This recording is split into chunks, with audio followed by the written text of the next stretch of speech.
salut à tous, pardon.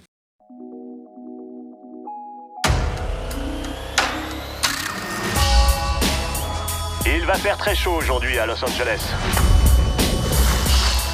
Bon, c'est quoi le programme aujourd'hui?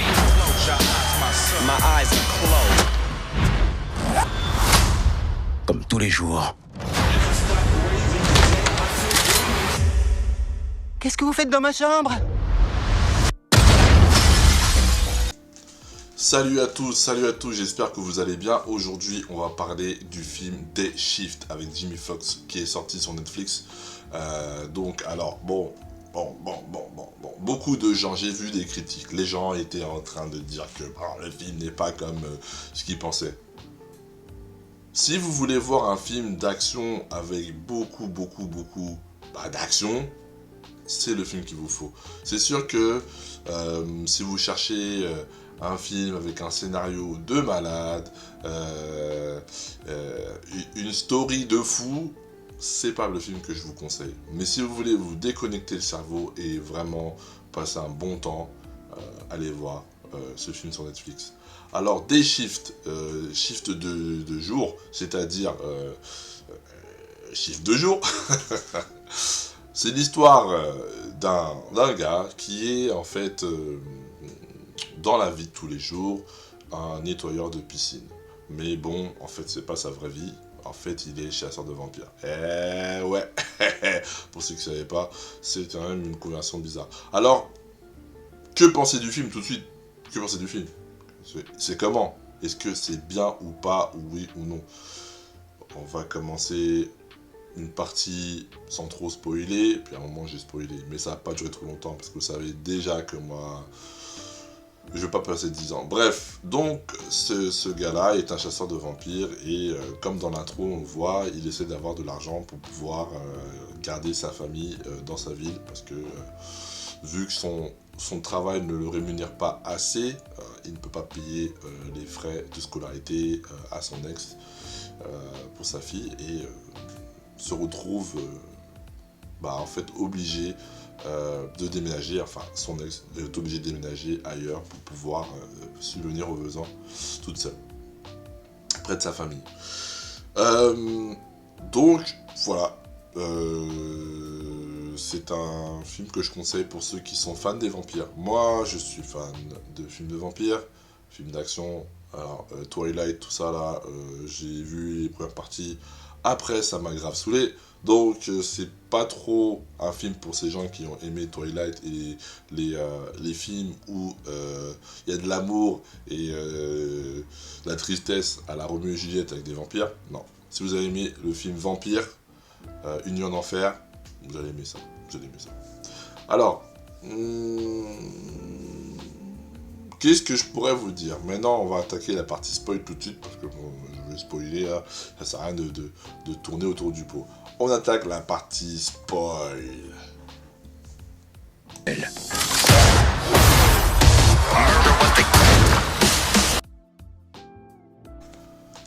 Ok, on attaque la partie spoil sans tarder, sans rigoler. Ok, donc Day Shift avec l'acteur Jamie Foxx a été pour moi un film que j'ai vraiment kiffé. Moi, je savais déjà que ça n'allait pas être un scénario de fou. C'est sûr que ça n'a pas le même level que Union en enfer. Je l'ai entendu, je le sais. Ça n'a pas le même level que Union en enfer et Vampire. Donc, par contre, je tiens à spécifier, merci les réalisateurs. Enfin un film de vampire où ils mettent des protège-coups, ok? Que les mecs se protègent le cou, comme vampire en fait. Protège-coups, toutes les articulations pour les morsures. C'est vraiment super. Bon, on voit que Jamie Foxx, lui, dans le film, Bud Jablonski, déjà il a un nom polonais là, ok? Lui, il est déjà assez avancé, donc il n'a pas vraiment besoin. Et puis on voit que les chorégraphies sont super bien faites. Ce qui est cool, en fait, c'est que la première scène est une scène d'introduction qui nous montre comment ça va se passer. Alors, beaucoup de bonnes chorégraphies. Là-dessus, je dirais bravo à la chorégraphie. C'était vraiment super, vraiment génial.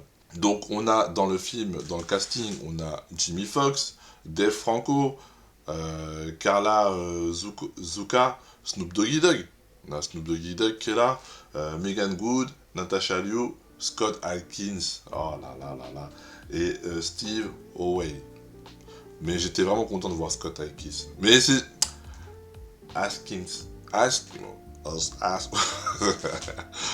Cet acteur-là, je l'adore beaucoup. J'avais peur qu'il meure. Franchement, j'avais peur qu'il se fasse bouffer. Quand les deux frères sont arrivés dans la maison, dans le nid, je me suis dit, le côté, c'est des boss et tout, là, je sais pas, ils vont vouloir faire un petit coup de...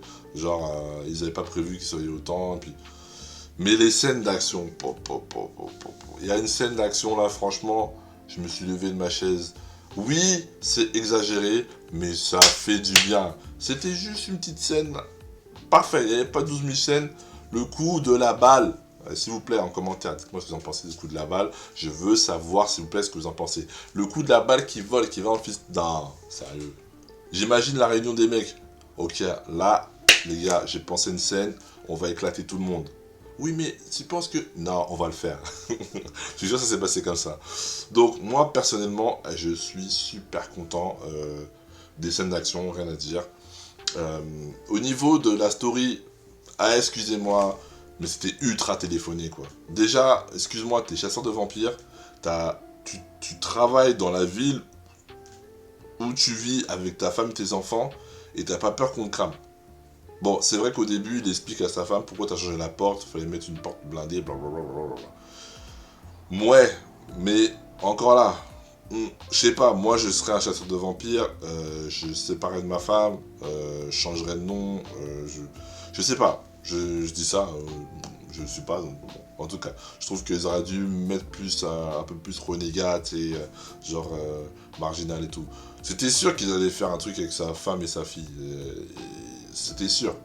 C'est ça que je trouve dommage, c'est que c'était ultra téléphoné de fou. Je vais dire encore de plus sur le film Snoop Doggy Dogg. Bon, il n'a pas fait de grands rôles, mais dans celui-là, je trouvais assez sympathique.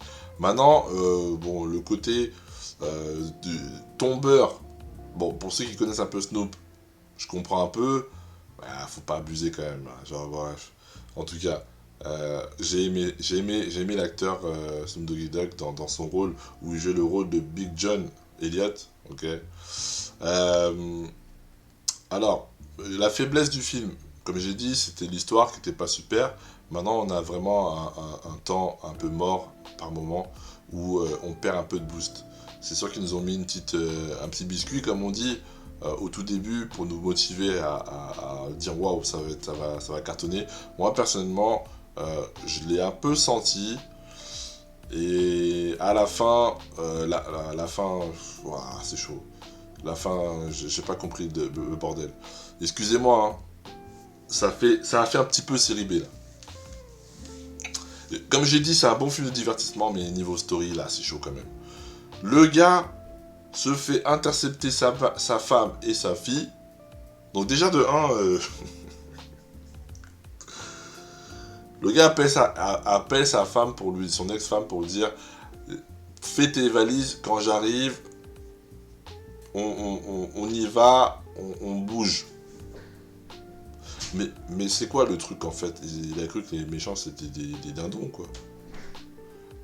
La bad girl, enfin la méchante, qui est jouée par... je sais pas si c'est Carla Zucca. Bon, par Carla Zucca. Oui, c'est ça, ouais. Carla Zucca l'appelle en lui disant « Joyeuse, amuse-toi bien l'anniversaire », donc elle sait où est-ce qu'il est. Elle sait qui il est. Et elle pense qu'elle n'a pas envoyé quelqu'un directement dans la maison de sa femme en même temps que sa fille. Donc pour lui, il s'est dit, ils sont venus me chercher, puis après, une fois qu'ils m'ont attrapé, ils vont aller chercher ma femme. Moi, j'aurais eu au téléphone, j'aurais dit, bouge de là, rejoins-moi à tel endroit. Bref, ça c'est mon point de vue. Je veux pas faire le mec qui connaît tout. Ensuite, le coup du méchant, parce qu'on est en 2022 là. En 2022, on a plein de séries où les gens ils sont par jour. Les méchants là, c'est des oufs à niveau international. Rien que pour vous donner un exemple, Walking Dead, ok. Dans Walking Dead, on a des bad guys, c'est des psychopathes, ok. Là, la méchante attrape la fille et la mère dans la maison. Elle lui dit tu vas payer. Et au lieu de la buter tout de suite, elle dit non, on va l'emmener dans notre base secrète, nanana, pour pouvoir la convertir. Gna, gna, gna, gna, gna. Elle a bouffé le collègue de Bud, Seth. Bon, on n'a pas vu la scène. Bon, je sais pas où ils l'ont trouvé. En tout cas, bref, il était déjà là. Ok. Ils l'ont mordu. Mais sa femme et sa fille, ils l'ont attrapé. Hein. Normalement, dans la tête du... Excusez-moi, je rigole parce que c'est un peu le typique des méchants. Ils attachent le gentil avec un petit chronomètre avec une dynamite et il dit « Ok, tu vas mourir, je vais te laisser ici et dans 10 minutes ça va exploser. » Au lieu de tirer une balle et finir. Non, non. Elle a pris la mère et la fille, elle l'a assommée et lui a dit « Quand tu vas te réveiller, tu vas te faire bouffer par ton collègue. » What the fuck. Déjà, attache-le. Comme si t'es sûr qu'il veut se faire bouffer. Ou de deux, tue-le tout de suite. Toi-même, t'es vampire, bah, fini. Ou sinon, tu veux le faire vraiment chier, tu bouffes sa femme, puis la petite, tu la remets avec toi, tu dis, ouais, je vais la convertir. Mais prends la mère et la fille, allez, vas-y. On va l'emmener à la cabane secrète. La petite, elle va à la cabane secrète, elle a même pas peur. La réaction de la femme, la réaction de l'ex-femme de Bud. Ouais, je suis chasseur de vampires. Quoi? Ça dure 2 secondes. Hein. Elle encaisse direct. Elle est pas en panique et tout, rien du tout. Elle encaisse, bon bref, elle se fait kidnapper. Hein. C'est sûr qu'elle est en panique hein, et tout, machin. Il se retrouve dans le temple Maya, que je sais pas où c'est, je m'en souviens même plus. Je crois que je revois le film pour que je comprenne. Hein. Dans le temple Maya, je sais pas pourquoi ils l'ont mis dans le temple Maya. Limite, ok, veut l'emmener à la base des méchants là. Mais pourquoi l'emmener dans sa temple, fin de cérémonie spéciale pour convertir, faut faire un truc. On sait même pas. Ça n'a pas été développé. Est-ce que pour convertir quelqu'un en vampire, il faut se mettre dans une situation où là, il faut être dans le temple et verser le sang de je sais pas qui? Je sais pas, j'en sais rien. Donc, entre-temps, déjà, il retourne chez lui, la voisine, il sait déjà que c'est une espionne. Moi, j'avais cramé tout de suite. Le mec, c'est un chasseur de vampires. Il sait qu'ils sont infiltrés partout, il sait qu'ils ont des familiers, tout ça. Le gars, il voit une meuf qui arrive nowhere, il est même pas méfiant, il rentre chez elle, il commence à faire le beau gosse, pipapo. Wesh. Mais même moi, je suis même pas le chasseur de vampires, j'ai vu qu'elle était chelou, la meuf. Avec le gars, Black, je sais pas ce qu'il faisait là, je sais même pas qui c'est, on l'a même pas revu. Est-ce que c'est le gars dans la voiture? Ouais, faudrait que je revoie le film, Aïe, aïe, aïe. Qu'est-ce que je peux vous dire? Moi, je vous dis encore une fois, le film, j'ai aimé. J'ai aimé le film. Mais il y a des trucs, franchement... non, là, on en parle entre nous, là. Puis bref, la scène de fin. Bon. On s'entend. La vampire a une force de ouf. Elle se déplace à la vitesse de la lumière. Lui, c'est un humain. C'est pas Blade, c'est rien. Il se fait projeter comme une pauvre chaussette, il se relève bonhomme. Ah. Ok, il a un peu mal, hein, mais il se relève. Pas de problème. Non, mais oh. J'ai vu des films, genre Sandman, pour donner un exemple. J'en parlerai dans une autre critique. Alors celui-là, ce film-là. Bref, Sandman. Le gars se fait cogner. Il se cogne juste contre une vitre. Hémorragie. Cerveau mort.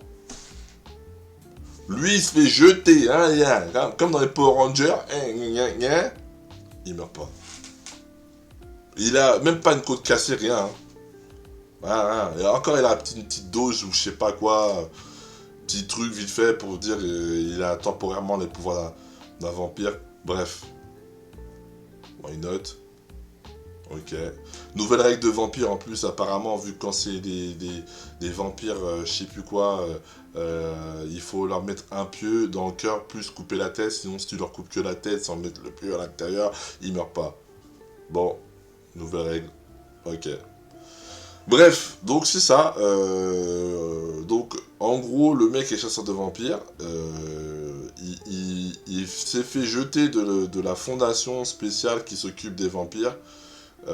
Ça fait qu'il travaille au black avec un mec qui lui fait la même chose mais non légal, qui est joué par un acteur que j'aime beaucoup. Alors, son nom c'est Peter Stormare. Wow. Ok, bref, c'est lui. Et donc c'est ça. J'aime bien la dégaine du gars, tu sais, le mec non légal et tout, franchement c'était vraiment cool. Est-ce que j'ai tout dit sur le film? Je pense que la plupart des choses, oui. Maintenant, le gars chasse des vampires, on s'entend. Chasse des vampires, ce qui n'est pas commun. Et il galère à vivre, il galère à payer ses affaires. Bah pourquoi? Excuse-moi. Tu fais quoi de ton argent en fait? Parce que quand il va dans le pawn shop changer ses dents illégales, voilà. Puis avant qu'il soit viré de l'agence spéciale anti-vampire, il devait faire de l'argent. Je sais pas pourquoi. Bon, en tout cas, vu la maison qu'il y avait, je pense qu'il y avait des sous. Puis apparemment avec beaucoup de dégâts qu'il a causé, il s'est fait virer. Mais c'est ça que je trouvais bizarre en fait. Dernière question, dernière chose, et puis je pense qu'on va terminer là-dessus, c'est l'état en fait de la ville en fait en question. Ok. La méchante qui est jouée par Carla Zucca.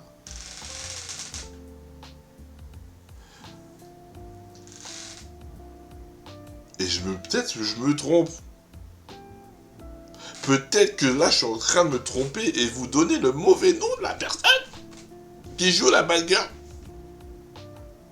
Et pour ça, avant de continuer, je vais juste vérifier mes sources. Parce que je vais pas me taper la honte.